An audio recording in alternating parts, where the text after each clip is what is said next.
राधे राधे, हरे कृष्णा। कैसे हो आप सभी लोग? आशा करती हूँ आप सभी परम मंगल में होगे, स्वस्थ होगे, अच्छे होगे।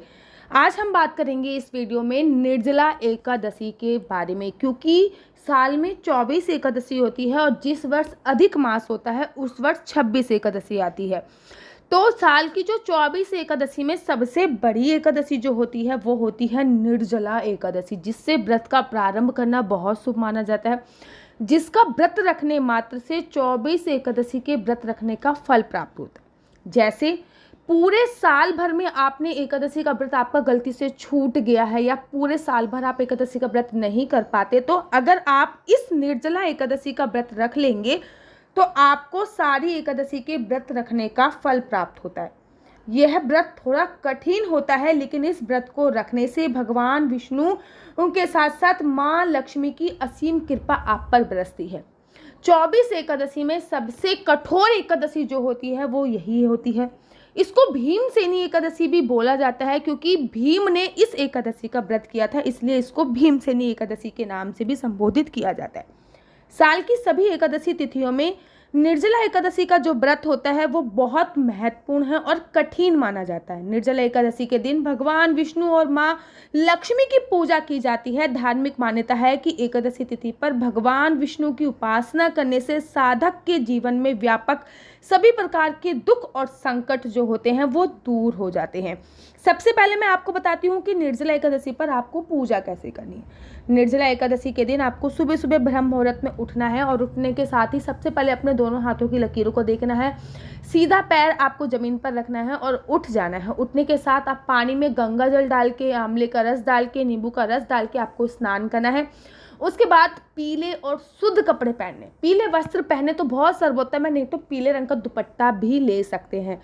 उसके बाद अपने बाल गोपाल लड्डू गोपाल को स्नान कराइए और बाल गोपाल लड्डू गोपाल को भी पीले रंग के वस्त्र आप अवश्य पहनाइए।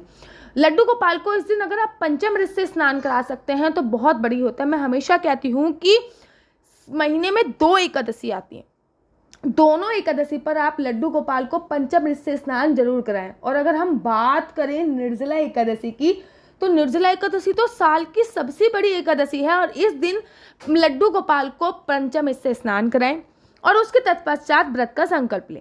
निर्जला एकादशी में जो आप व्रत का संकल्प लोगे ना, वो आपको कुछ इस प्रकार से लेना है कि मैं पूरे दिन कुछ भी, पहले बार हाथ में आपको पुष्प रखने हैं, सुपारी रखने हैं, 1 या 2 का सिक्का रखना है। उसके बाद भगवान विष्णु को याद करते हुए श्री विष्णु श्री विष्णु श्री विष्णु 3 बार बोलना है।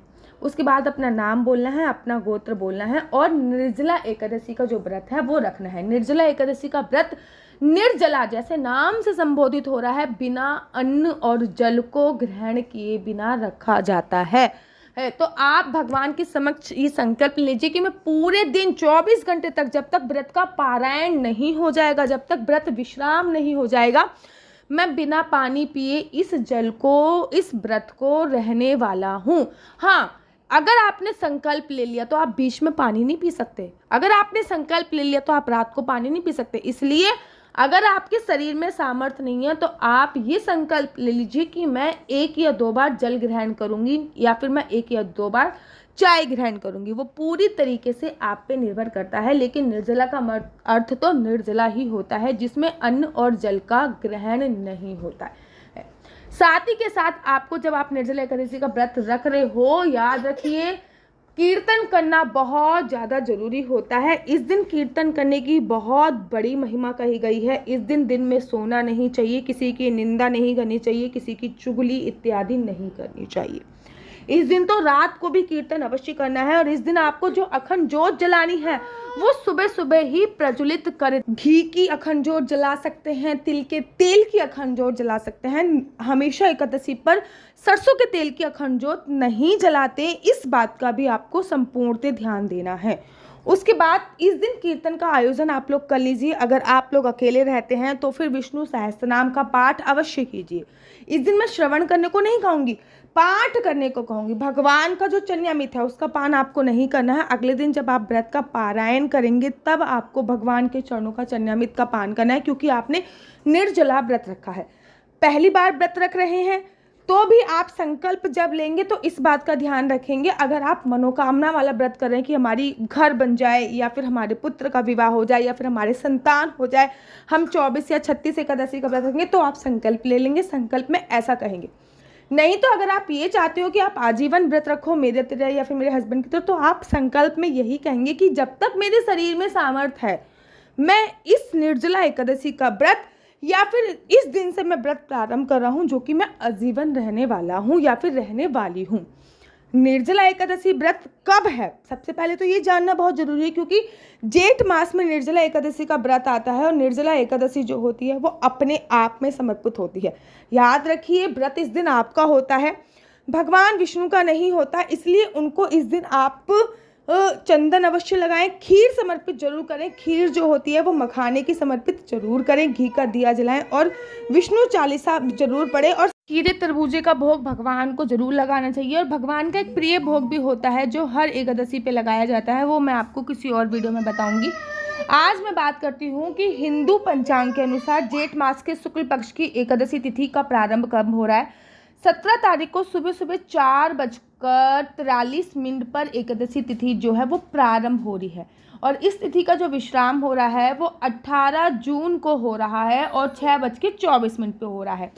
सनातन धर्म में उदया तिथि का बहुत महत्व होता है, तो सनातन धर्म में उदया तिथि के अनुसार एकादशी का जो व्रत रखा जाएगा वो 18 जून को रखा जाएगा। जेठ में बहुत गर्मी पड़ती है और जेठ मास में एकादशी का जो व्रत होता है वो भी निर्जला अपने आप में विशेष महत्वपूर्ण है। आप खाटू श्याम की बात करें 18 तारीख को व्रत रखा जाएगा, बांके बिहार जी के मंदिर में 18 तारीख को व्रत रखा जाएगा, गौड़ी संप्रदाय में 18 तारीख को व्रत रखा जाएगा, साथ ही के साथ तो इस्कॉन टेम्पल में 18 तारीख को व्रत रखा जाएगा। लेकिन दसवीं तिथि के जो नियम है वो आपको 17 तारीख को पूरे करने हैं। इस बात का आपको ध्यान रखना है कि एकादशी तिथि में पारायण का विशेष महत्व होता है और पारायण आपको जो है वो 19 जून को करना है। एक बात आप लोग हमेशा याद रखिए कि पारायण का बहुत विशेष महत्व होता है और हमको निर्जला एकादशी में जो पारायण का टाइम मिल रहा है ना वो बहुत ज़्यादा लिमिटेड मिल रहा है, बहुत ज़्यादा कम मिल रहा है।